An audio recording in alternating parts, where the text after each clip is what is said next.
Fran Lab. I wanted to talk about this because I follow Adam Savage. You probably do too. And this week, Adam Savage talked about something that we did together. I'm talking about me personally and Adam Savage. That was Project Egress. We did this back in 2019 before the end of the world. And there's a series of videos I did. It was like a 1 month project for me, which I recreated a latch assembly from the Apollo 11 command module hatch. And it was made here in Philly in my shop, and I shipped it off to Team Savage, and they assembled all the parts from all the makers at the Smithsonian at the Air and Space Museum. And I went to DC to be there, and there's a video of the build, and I did a complete Project Egress, which has like a condensation of all the build videos that I did over that month, and the building of the hatch and the postscript all in one video. There's links in the description to this one. But let me run this because there was a piece out of one of his live streams where he talked about Project Egress, and I took his commentary and mixed it with some of my own footage. Let's go to the visuals. Oh, Bradford Ben had a question. I'm curious if you were ever saddened by how some of your passion projects are displayed. And Bradford Ben explains that they saw Project Egress at the National Air and Space Museum Udvar Hazy Center. Project Egress was a wonderful multi-country, multi-makerspace collaborative project in which we built the escape hatch from the Apollo 11 command module with about 40 to 50 makerspaces from around the world, each contributing a part. And then I convened with a bunch of tested folks at the Udvar Hazy, actually at the downtown Smithsonian Museum, and we assembled the hatch from all of its pieces in one day for an audience. It was really, really spectacular.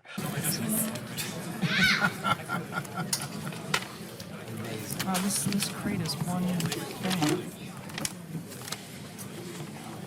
Oh, no way. They included all the stickers. Oh, that's beautiful. Did you see this? Oh my gosh. They included all the stickers and the labeling and everything.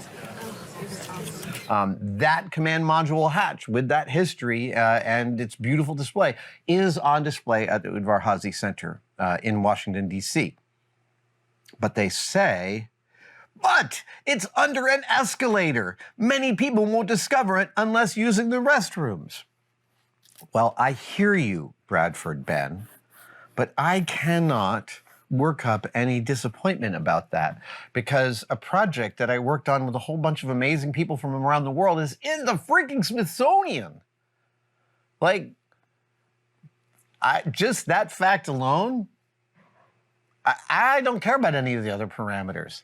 This falls into a category that my dad used to call a dog walking on its hind legs. When a dog is walking on its hind legs, there's no one going, he could be better at that. It's just the fact of it is in and of itself the impressive thing, not the quality. Same goes here. The fact that a piece that I worked on and collaborated with people I love on is in the Smithsonian, the fact of that is way better than any other parameter around that. That they found a space for it. And by the way, I go and see it every time. It's not that hard to find. And I wanted to pay homage to all that in doing this the hard way, and also because I incorporated the most modern technology along with the most tried and true historic woodworking techniques to make this latch replica. Like I said, it became a transcendent experience for me to create this, a labor of love, an object of love, my passion for space, my passion for making things.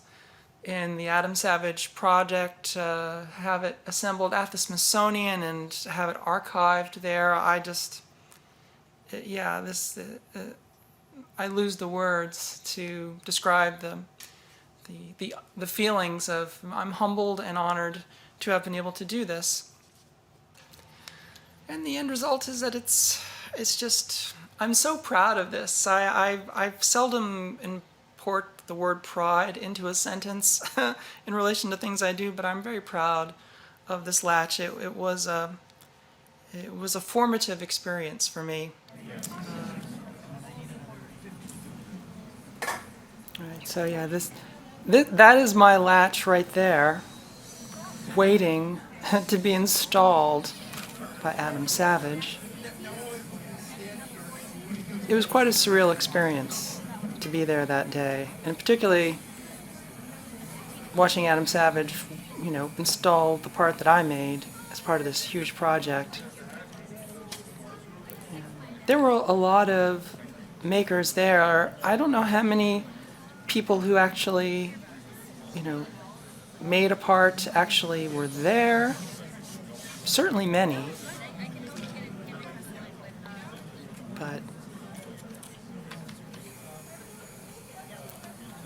it was definitely something.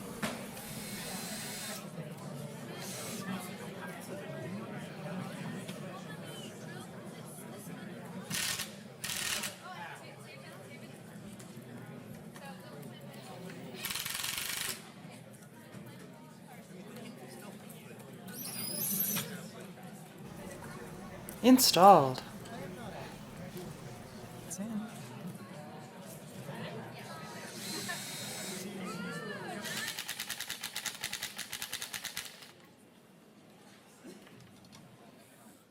It's done!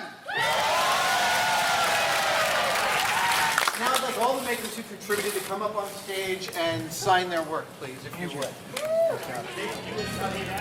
Mission accomplished. It's done. So that's it for me. I'll see you back in the lab after I've come back down to Earth. I'm still orbiting the moon right now. And thanks everyone for making this possible. All those great patrons and all the fans and the ones I met today. Thank you. I'm Fran.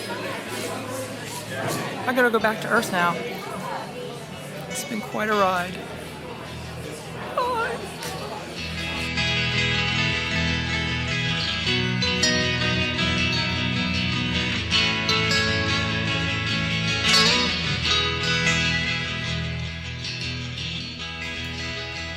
Yes, so there it is. So, yeah, interesting thing about the Smithsonian is under the current regulations, I can't actually go to the Air and Space Museum until there's a change in leadership, because it's actually illegal for trans people to be in federal buildings. So I can't actually go to the Smithsonian now. And people are going to say, Fran, it's not illegal. Well, it's illegal to use any of the facilities. I don't want to be arrested for federal trespassing by being caught in a certain part of the Smithsonian, which is now illegal for me to go, where you can go, but I can't.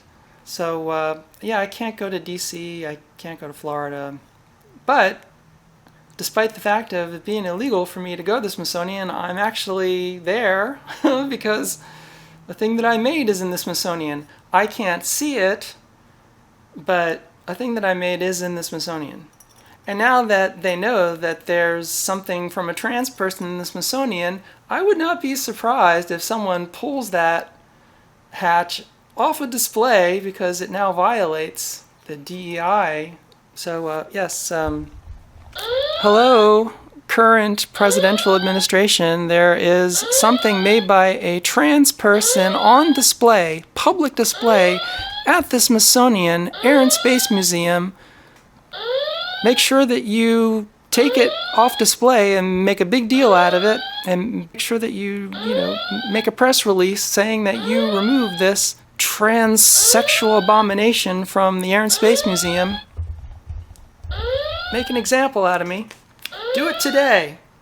That's right. I can't go there, but I'm already there, on display, and my name's frickin' on it, and I signed it in pencil. Because as Adam Savage said at the very end there, he wanted all the builders to come up and sign, and so we all got in line.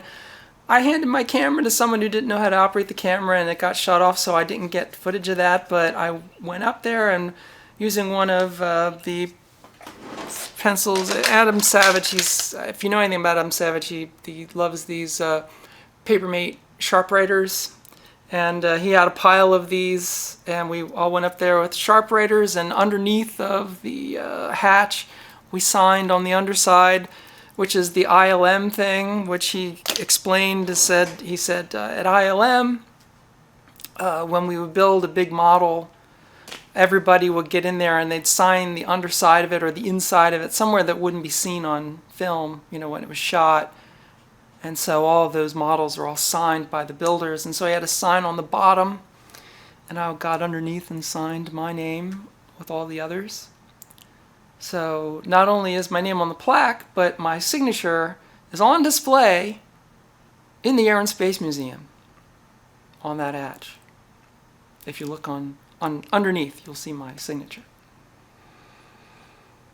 They can't take that away from me. Well, I guess technically they can if they want to, but they would have to remove that hatch from the entrance to the bathroom just because of me. Will they do it? Will they do it? Will they remove the hatch from display just because of Fran?